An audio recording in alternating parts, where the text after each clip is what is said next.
শাকিবকে দেখেই জড়িয়ে ধরলেন চিত্রনায়িকা পরিমণি। নায়িকাদের নিয়ে নেচে চমক ছড়ালেন ঢালিউড কিংখ্যাত নায়ক শাকিব খান। সেই অনুষ্ঠানের একটি দৃশ্য বিতর্কের জন্ম দিয়ে মুহূর্তেই ছড়িয়ে পড়েছে সামাজিক যোগাযোগ মাধ্যমে।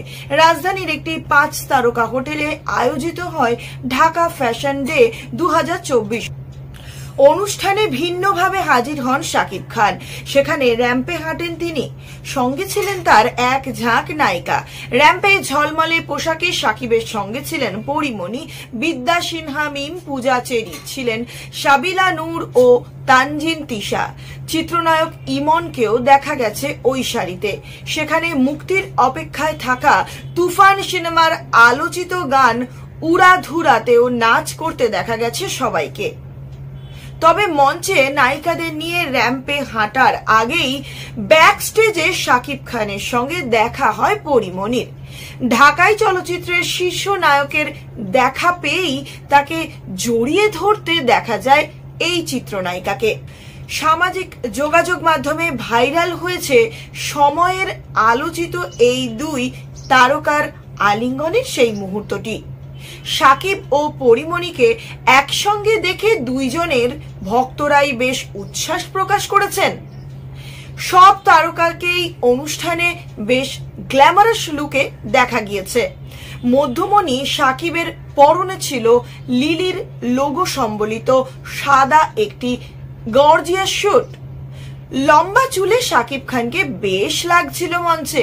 ফ্যাশন ডিজাইনার ও চলচ্চিত্র প্রযোজক পিয়াল হোসেন শাকিব খান ভিন্নভাবে উপস্থাপন করেছেন। ব্যবসায় এর আগে নাম লিখিয়েছিলেন শাকিব খান, তবে এবার একটু ভিন্ন গল্পেই এগিয়ে যাচ্ছেন নতুন পরিচয়ে। তিনি রিমার্ক ও হারল্যান্ডের ব্যবস্থাপনা পরিচালকের দায়িত্বে রয়েছেন। সামনেই মুক্তি পাচ্ছে শাকিব খানের নতুন সিনেমা তুফান মুভিটি। শাকিব খানের নাম শুনলেই তুফান সিনেমা আর সেই ছবির উড়াধুরা গান ছাড়া যেন কিছুই মাথায় আসছে না ভক্ত ও দর্শকদের। এদিকে নিপুণের সাথে দ্বন্দ্বের পরেও নিপুণকে জন্মদিনের উপহার দিলেন ডিপজল। চলচ্চিত্র শিল্পী সমিতির সাধারণ সম্পাদক পদ নিয়ে মনোয়ার হোসেন ডিপজল ও নিপুণ আক্তারের মধ্যে চরম দ্বন্দ্বের সৃষ্টি হয়েছে, যা গড়িয়েছে আদালত পর্যন্ত। আদালতের রায়ে আপাতত চেয়ারে বসলেও নায়িকা জানিয়েছেন বিষয়টি নিয়ে লড়বেন তিনি। এদিকে আজ রবিবার নিপুণের জন্মদিন। এমন তিক্ত পরিস্থিতির মধ্যে ডিপজলের পক্ষ থেকে উপহার পেলেন তিনি, আর সেই কথা জানিয়েছেন নিপুণ নিজেই। গতকাল অর্থাৎ শনিবার প্রদর্শক সমিতির বার্ষিক সাধারণ সভায় উপস্থিত হয়ে ডিপজল বলেন, ভারতের বাংলা সিনেমা আমদানি করলে আমাদের অসুবিধা কিছুই নেই। আমরা বাংলা সিনেমার সঙ্গে ফাইট করতে প্রস্তুত, কিন্তু হিন্দি সিনেমা আমদানি করলে আমাদের ক্ষতি হচ্ছে। তবে আমাদের সিনেমা হলো বাঁচানোর জন্য, হিন্দি আসলেও অসুবিধা কিছুই নেই, কিন্তু হিন্দি সিনেমা আমদানি করলে আমাদের ক্ষতি। তবে আমাদের সিনেমা হল বাঁচানোর জন্য হিন্দি আসলেও অসুবিধা নেই। মূলত শেষ বাক্যেই আছে নিপুণের উপহার। হিন্দি সিনেমার আমদানিতে আপত্তি নেই ডিপজলের। এই বিষয়টিকে উপহার হিসেবে মনে করেছেন এই নায়িকা। ফেসবুকে ডিপজলের ছবি সহ এই সংক্রান্ত একটি সংবাদ শেয়ার করে নিপুণ লিখেছেন, মাই বার্থডে গিফট।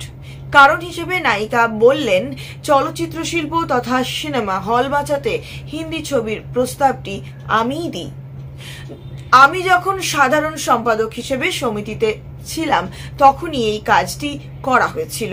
উল্লেখ্য যে হিন্দি সিনেমা আমদানির বিপক্ষে অনেক দিন ধরেই কথা বলে আসছেন খল অভিনেতা ডিপজল।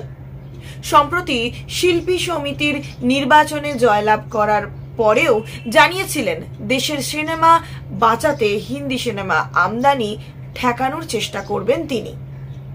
তবে এবার নিজের অবস্থান পাল্টালেন তিনি, জানালেন সিনেমা হল বাঁচানোর জন্য হিন্দি সিনেমা দেশে আসলে অসুবিধা নেই।